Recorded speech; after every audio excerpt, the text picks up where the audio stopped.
उत्तर प्रदेश के ललितपुर से हत्या और लूट का एक भयावह मामला सामने आया है। यहां रविवार देर रात लूट के इरादे से 6 बदमाश एक घर में घुसे, पहले पति को बंधक बनाया और दूसरे कमरे में अपनी 1 साल की बेटी के साथ वीडियो बना रही पत्नी की निर्मम हत्या कर दी और इसके बाद मासूम बच्ची को भी बेरहमी से मार डाला। और यही नहीं, बदमाश बच्ची की दोनों आंखें भी निकालकर अपने साथ ले गए। पति का कहना है कि बदमाश डकैती के इरादे से आए थे, जेवरात और नकदी भी लूट कर ले गए। वहीं घटना की सूचना मिलते ही एसपी मौके पर पहुंचे। फॉरेंसिक टीम ने भी घटनास्थल से सबूत जुटाए और घायल पति को जिला अस्पताल में भर्ती कराया गया। अब पुलिस इस सवाल का जवाब तलाश रही है कि जब मां बेटी की निर्मम हत्या कर दी गई तब पति को सिर्फ मामूली रूप से घायल क्यों किया। पुलिस पति से भी इस मामले की पूछताछ कर रही है। दरअसल घटना कोतवाली सदर अंतर्गत मोहल्ला चंदामारी रेलवे कॉलोनी की है। यहाँ रहने वाले 27 साल के नीरज कुशवाहा ने बताया कि वह रविवार की रात 1:30 बजे अपने कमरे में बैठकर मोबाइल चला रहा था। उसकी पत्नी मनीषा 1 साल की बेटी निपेक्षा के साथ दूसरे कमरे में वीडियो बना रही थी।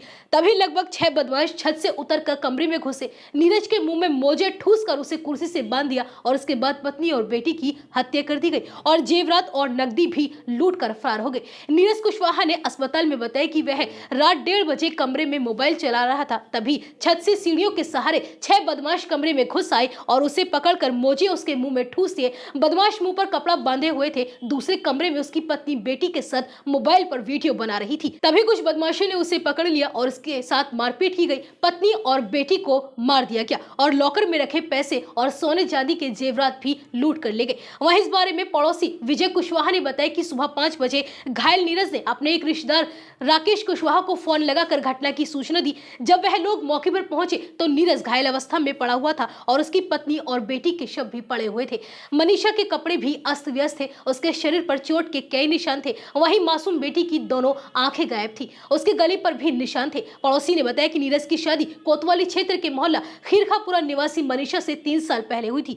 18 जनवरी को बेटी निपेक्षा का जन्मदिन था। उसी के जन्मदिन की तैयारियां चल रही थी, जिसकी वजह से नीरज की मां निमंत्रण कार्ड देने अपने बेटी के यहाँ मध्य प्रदेश के टीकमगढ़ गई हुई थी। घर पर नीरज अपनी बेटी और पत्नी के साथ था। नीरज डेकोरेशन का काम करता है। वहीं इस घटना की सूचना पर एसपी मोहम्मद मुश्ताक मौके पर पहुंचे। उन्होंने बताया कि मामले की जांच की जा रही है, सीसीटीवी फुटेज भी खंगाले जा रहे हैं। नीरज के साथ भी मारपीट की गई, उनको इलाज के लिए अस्पताल में भर्ती करा दिया गया है और अपराधियों को जल्द ही गिरफ्तार कर लिया जाएगा और पुलिस इस मामले की हर एंगल से जांच में जुट चुकी है।